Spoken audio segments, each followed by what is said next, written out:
Institute of Dental Shahjahanpur. Students, as you know, in our previous lecture, we already learned about many types of plants. Students, जैसे कि आपको पता है, हम अपने previous lectures में काफ़ी plants के बारे में पढ़ चुके हैं और plants के जो 4 major groups हैं, like ferns, mosses, gymnosperm and flowering plant, इनके बारे में हमने काफ़ी कुछ पढ़ा हमारे previous lecture में. तो स्टूडेंट आज का जो हमारा टॉपिक है ना वो है द एनिमल किंगडम. स्टूडेंट्स, हम अपनी रोज़मर्रा ज़िंदगी में लातादाद किस्म के जानवरों हम देखते हैं, लेकिन साइंटिस्ट ने अपनी आसानी के लिए उन जानवरों को ग्रुप्स में तकसीम कर दिया, उनको क्लासीफाई कर दिया है ताकि इनकी आइडेंटिफिकेशन हो सके कि कोई भी जानवर जो है इसका ताल्लुक जो है वो कौन से ग्रुप से है. स्टूडेंट्स, जानवरों को जिन 2 बड़े ग्रुप्स में डिवाइड किया गया है, उनको क्लासिफाई किया गया है, उनके नाम हैं इनवर्टिब्रेट और वर्टिब्रेट.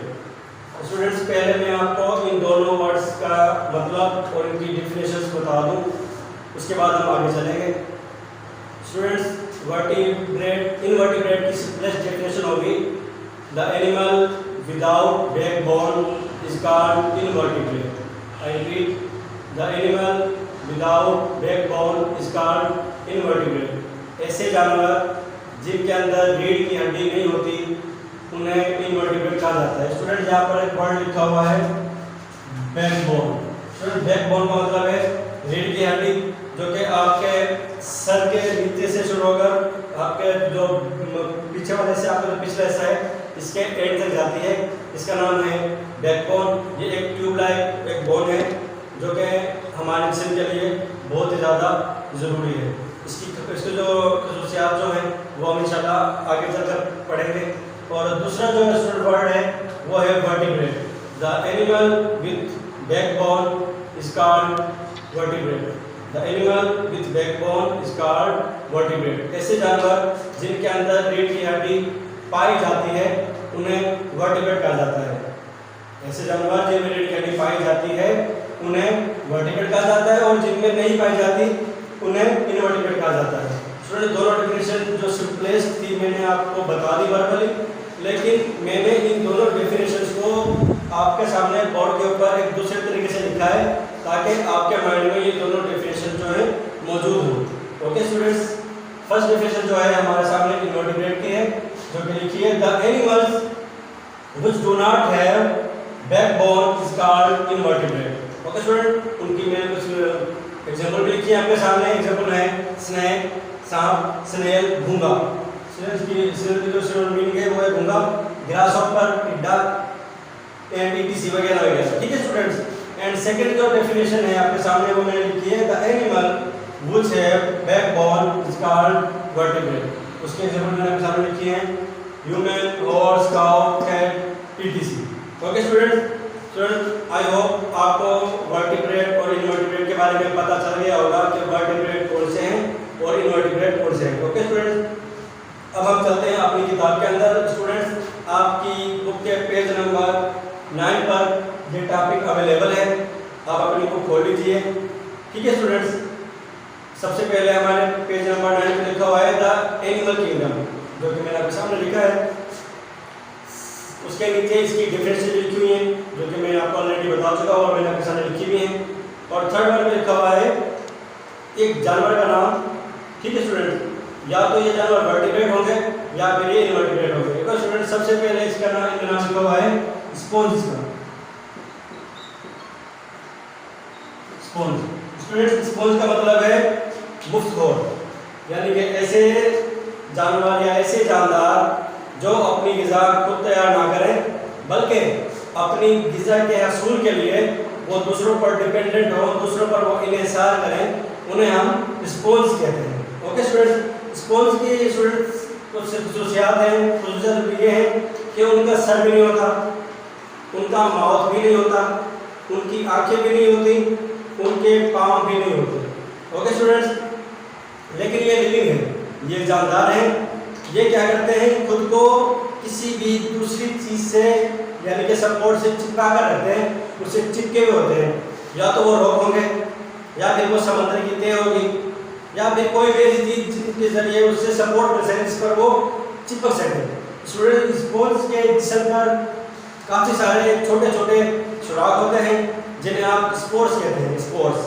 ठीक है स्टूडेंट्स, और उन स्पोर्ट्स को आप ऑस्ट्रिया कह सकते हैं, ऑस्ट्रिया।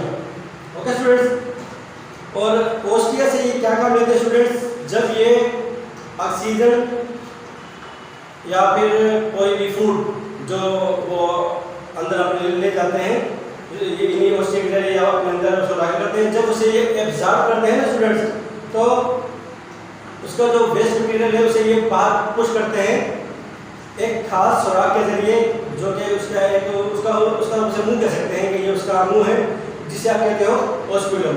ओस्कुलम जो है ये कुछ बड़ा सा सुराख होता है दूसरे सुराख की निस्बत, जिसके जरिए ये ऑक्सीजन को या फिर इनका जो एब्जॉर्ब मटेरियल है उसे ये एग्जिट कर देते हैं अपने जिस्म के अंदर से, जिसे आप कहते हैं ओस्कुलम, यानी उसका नाम ओस्कुलम है। सेकेंड नंबर पे स्टूडेंट नाम है कोइलिनेट्स। और याद रखें स्टूडेंट्स, स्पोंज जो है ये इनवर्टिब्रेट है, इनवर्टिब्रेट में आते हैं स्पोंज, इनके अंदर रीढ़ की हड्डी पाई नहीं जाती। स्टूडेंट सेकेंड नंबर पे है कोइलिनेट्स।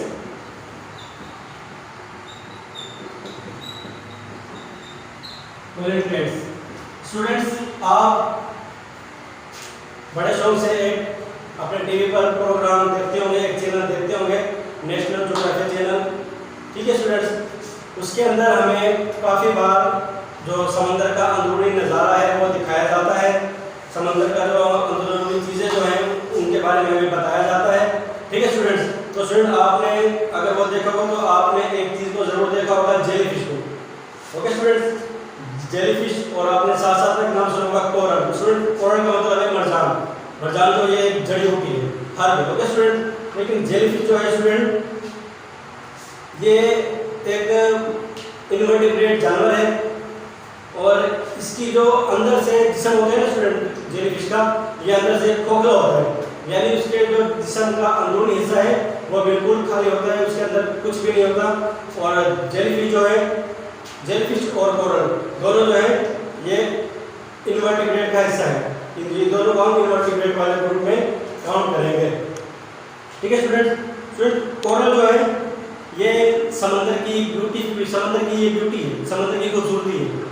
समंदर के अंदर का जब आप अंदरूनी नज़ारा देखेंगे आपको बहुत सारे किस्म की जड़ी बूटियाँ मिलेंगी, जिनमें से जो सबसे फेमस और एक्सपेंसिव जो जड़ी बूटी है ना स्टूडेंट वो कोरल ही है। कोरल का जो बॉडी होती है उसके ऊपर छोटे छोटे बाल होते हैं, बिल्कुल हल्के हल्के उसके बाल होते हैं, और जिन्हें आप रीफ्स कहते हैं। वो कोरल जो जड़ी बूटी है उसकी जो छोटे छोटे जो हेयर होते हैं स्टूडेंट्स उन्हें आप कहते हो रीफ्स। और उसमें जो रीफ्स जो है ना वो कलरफुल हो सकते हैं, मल्टी कलर के हो सकते हैं, उनका एक ही कलर नहीं होता, वो मल्टी कलर के हो सकते हैं। ओके स्टूडेंट्स, और रीफ जो है अपने ऊपर मिलियंस टाइनी एनिमल्स को रखता है, बिल्कुल छोटे छोटे टाइनी एनिमल्स होंगे जो कि उसके जो बाल होंगे जिन्हें आप रीफ कहते हैं उसके ऊपर मौजूद होंगे स्टूडेंट्स, जिन्हें आप कहते हो पोलिप्स। पोलिप्स कहते हो अपने जो कि एनिमल उसकी लीव्स के ऊपर अवेलेबल होंगे, उन्हें आप कहोगे पोलिप्स। उसके बाद स्टूडेंट ये कह रहे हैं कि पोलिप जो है वो छोटे प्लांट और एनिमल को खाते हैं। ये जो लीव्स हैं इन्हें आपने पोलिप्स कहा, और पोलिप जो है ये छोटे छोटे प्लांट्स जो कि बहुत ज़्यादा टाइनी होते हैं, छोटे छोटे एनिमल जो कि जिन्हें हम अपने नेकेड आई से नहीं देख सकते, ये वो इनकी पोलिप्स की खुराक होते हैं, पोलिप जो है उन्हें खाते हैं। ओके स्टूडेंट्स, सेकंड उसके बाद स्टूडेंट नाम है वार्म्स का। स्टूडेंट वार्म्स के अगर आप लफ्ज़ी मीनिंग देखेंगे इसका मतलब होगा रेंगने वाले जानवर, जैसे कि आपने नाम सुना होगा अर्थवर्म्स। ठीक है स्टूडेंट, रेंगने वाले जानवर जो है स्टूडेंट ये भी इनवर्टिब्रेट का हिस्सा है, इनवर्टिब्रेट का हिस्सा है ये रेंगने वाले जानवर। जैसे कि आप स्नेक देख लें, स्नेक सांप, और उसके बाद आप स्नेल देख लें, गूंगा, आपने शायद इसे नेशनल ज्योग्राफी चैनल पे आपने ज़रूर देखा होगा। और अगर आपने फिशिंग की होगी तो आपने एक छोटे छोटे जो अर्थवाम होते हैं जिन्हें कहते हैं केचवे। केचवे जो स्टूडेंट वो भी आपके अर्थवाम है। यानी क्या कह सकते हैं स्टूडेंट के अर्थवाम जो है इनकी बॉडी जो है उसे आप किसी तरीके से बेंड कर सकते हैं। किसी तरीके से बेंड आप इसको इसलिए कर सकते हैं स्टूडेंट आसानी के साथ क्योंकि उनके अंदर बोल ही नहीं है, उनके अंदर बैक बोल ही नहीं है। इसकी वजह से आप उसे किसी भी तरीके से बेंड कर सकते हो, उसे आप मोड़ सकते हो। स्टूडेंट वाम्स जो होते हैं, रेगुलर जानवर जो होते हैं उनकी टांगे नहीं होती। जैसे कि आपने सांप को देखा होगा अपनी लाइफ के अंदर, सांप की टांगे नहीं होती, और आपने स्नेल देखा होगा, स्नेल की टांगे नहीं होती, और केकड़ा जो है उसकी भी टांगे नहीं होती। यानी कि जो वाम्स जो होते हैं उनकी टांगे नहीं होती। ये जमीन पर घिसकते हुए चलते हैं, अपने आप को ये यानी कि खिसकाते हुए जमीन पर से ये चलते हैं, इन्हें आप कहते हो वाम। स्टूडेंट वाम जो है जेलीफिश स्टूडेंट आपको गहरे समुद्र में मिलेगी। जो समुद्र बहुत ज़्यादा डीप होगा, जहाँ पे समुद्र बहुत ज़्यादा गहराई में होगा, वहाँ पे आपको जेलीफिश मिल सकती है, और वहीं पे आपको स्टारफिश भी मिलेगी। ओके स्टूडेंट्स, लेकिन वाम्स जो है ये हमारे ज़मीन पर भी अवेलेबल हो सकते हैं, और साथ साथ ये समुद्र में भी अवेलेबल हो सकते हैं। समुद्र में भी हम इन्हें आसानी से यानी कि खोज सकते हैं। अगर हम तलाश करना चाहें तो ये हमें आसानी समुद्र में भी अवेलेबल हो सकते हैं। उसके बाद स्टूडेंट कह रहे हैं कि वाम्स जो है ये अक्सर औकात वाटर में रहना पसंद करते हैं, क्योंकि इन्हें शायद ये क्योंकि अगर ये हमारी जमीन जो है इसका टेम्परेचर एक सा नहीं रहता, इसका टेम्परेचर जो है वो चेंज होता रहता है, लेकिन वाटर के अंदर स्टूडेंट टेम्परेचर जो है वो मोस्टली ठंडा ही होता है, इसलिए ये अक्सर आपको पानी के अंदर ही मिलेंगे। और स्टूडेंट वाम्स जो है ये खून चूसते हैं किसी भी जानवर का, कोई भी जो जानवर जो भी उनकी खुराक होगी, जो उनकी फीड होगी, ये उसका खून चूसते हैं।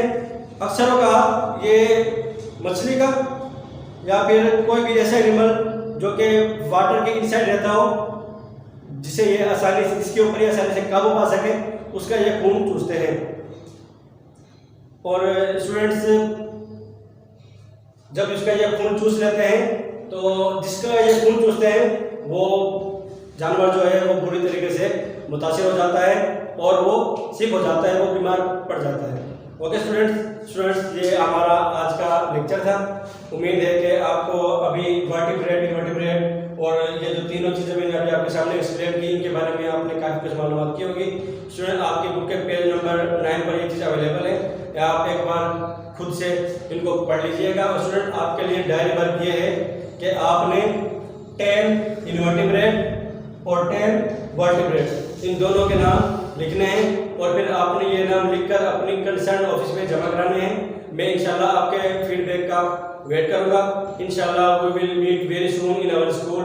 Till stay home, stay safe. अल्लाह।